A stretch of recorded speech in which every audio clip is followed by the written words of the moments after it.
preço da fidelidade. Querido amado irmão, coloca já nos comentários rezando: Senhor, eu quero ser fiel. E o Senhor te fará fiel.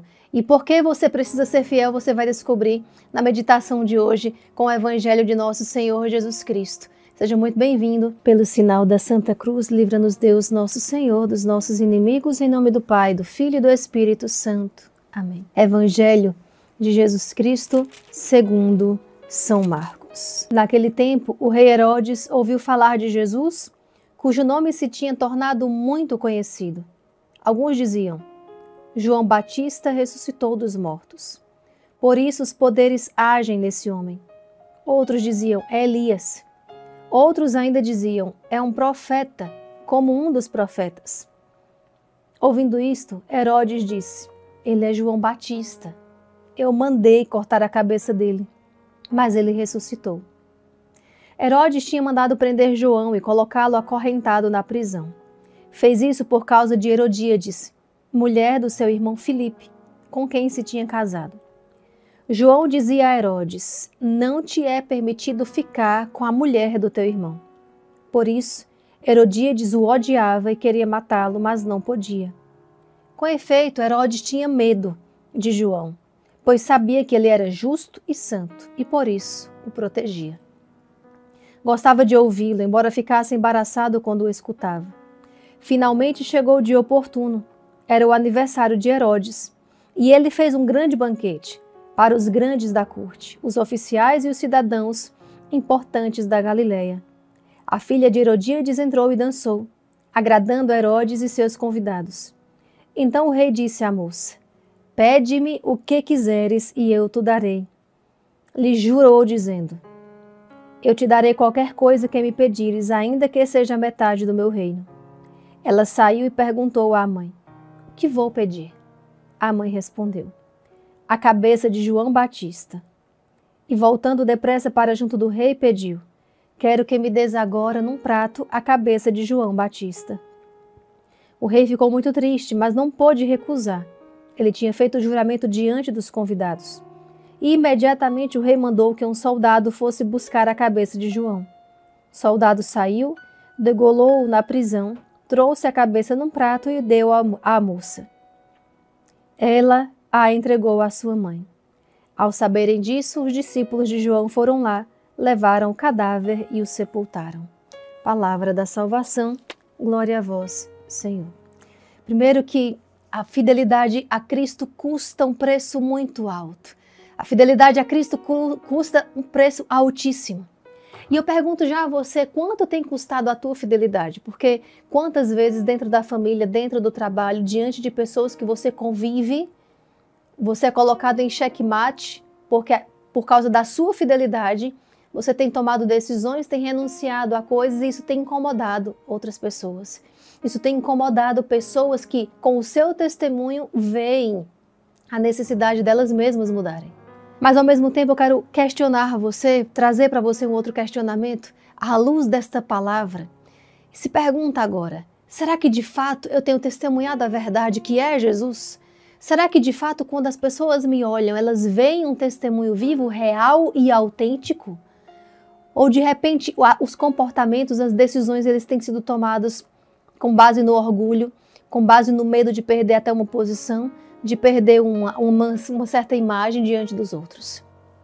Ser fiel custa, minha gente. Ser fiel custa e custa muito alto.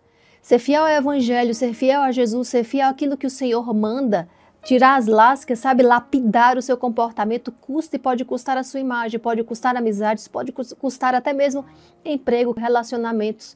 Pode custar muito caro. É por isso que você vê no Evangelho que Herodes, ele manda imediatamente, embora tenha ficado triste, porque sabia que João era justo, ele manda que os soldados dele vá imediatamente. Herodes não pensou, Herodes não raciocinou, Herodes foi movido pelo medo da imagem que ele iria perder diante dos convidados, porque já havia feito um juramento para a filha de Herodíades, foi movido pelo medo e pelo orgulho. Ele ocupava uma posição alta demais. Então, a verdade incomoda os poderosos, porque os poderosos normalmente eles precisam mudar alguma atitude, eles precisam muitas vezes se transformar.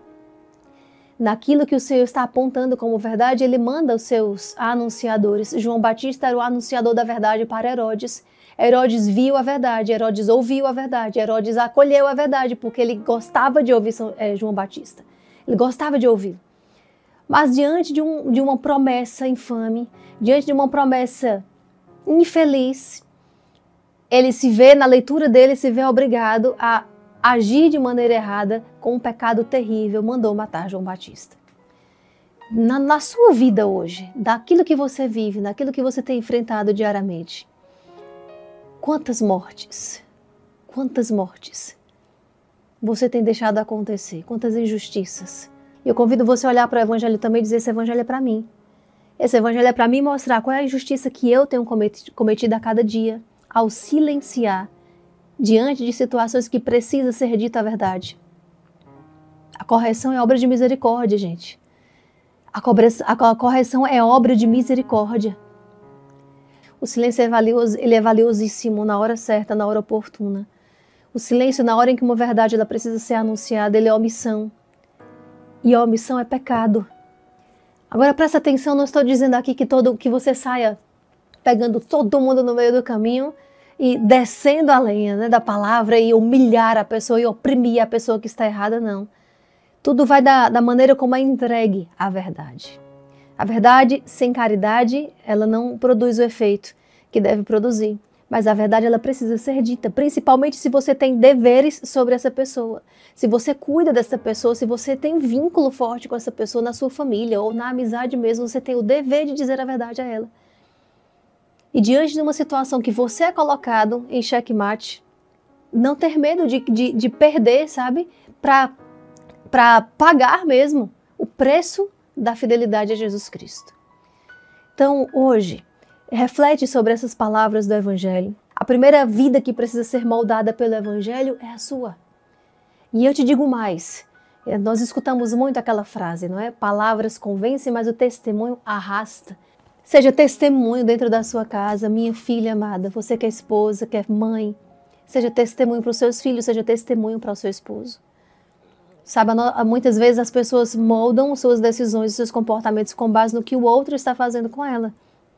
E isso é resultado, muitas vezes, de um coração que foi ferido, que foi magoado, que foi decepcionado. Mas o que vai provocar mudança no outro é o constrangimento de você se manter impassível na sua fidelidade diante do pecado dele, diante da mudança dele. Em alguma hora, o Senhor honrará a tua fé. E aquele que pecou contra você mudará de atitude, mudará de comportamento quando vê que você foi impassível e fiel no seu comportamento. Fiel. Quem é fiel no pouco, Deus confia muito mais. Deus confia muito mais. Então hoje, se você é esse que é o injustiçado como João Batista, Deus te traz ensinamentos. Ser fiel, ainda que custe a tua vida, ainda que custe a tua imagem.